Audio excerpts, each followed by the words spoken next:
Minneapolis in turmoil. Protests erupt over immigration fraud crackdown and icy tactics. Minneapolis, Minnesota.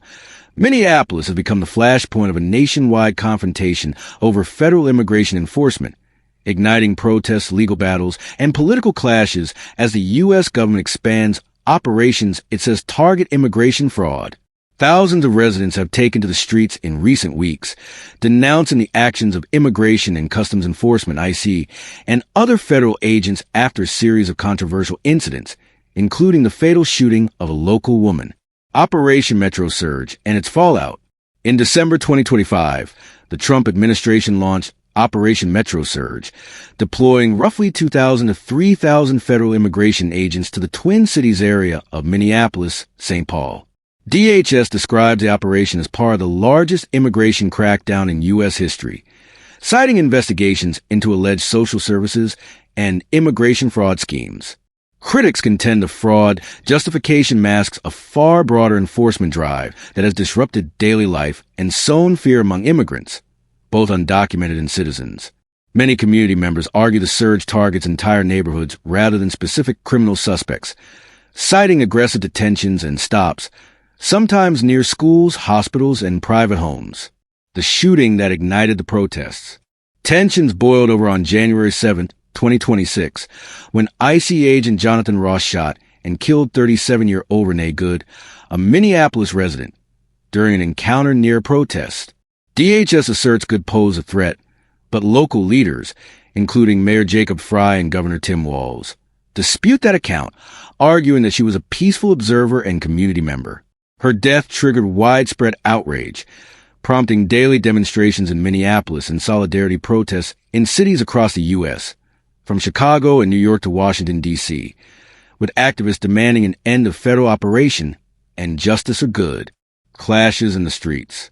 Amid mounting frustration, Minneapolis saw direct confrontations between opposing groups. On January 17th, a small far-right demonstration organized by conservative influencer Jake Lang, titled A March Against Minnesota Fraud, was met by hundreds of counter-protesters near City Hall. The counter-demonstrators outnumbered and ultimately forced the pro-IC group to retreat, with reports of snowballs, water balloons, and physical scuffles before police arrived. The rally devolved into broader expressions of opposition to both federal enforcement and Lang's controversial rhetoric. Protesters chanted against IC, the Department of Homeland Security, and the Trump administration's immigration policies, emblematic of deep local anger over federal involvement in their city. Legal battles and judicial responses.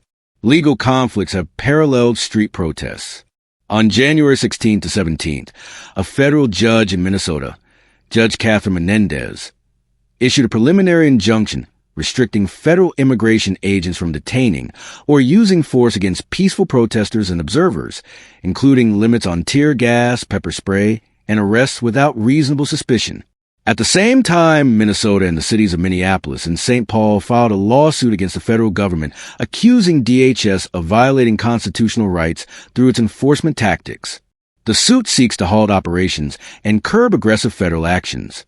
Meanwhile, the U.S. Department of Justice is reportedly investigating Minnesota Governor Tim Walz and Minneapolis Mayor Jacob Frey for potential obstruction of federal immigration agents, a move state leaders describe as political intimidation, community impact, and public sentiment. The crackdown has reshaped life across Minneapolis. Many immigrant families are afraid to send children to school.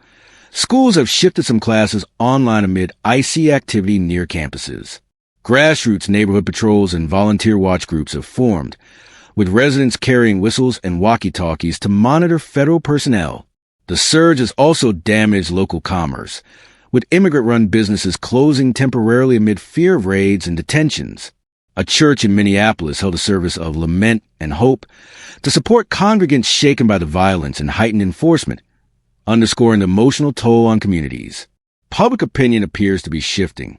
Recent polling indicates that a majority of U.S. voters disapprove of ICE's tactics following the Minneapolis shooting, even as the Trump administration defends an enforcement strategy and threatens further measures to quell unrest. Don't forget to leave a like and a comment below.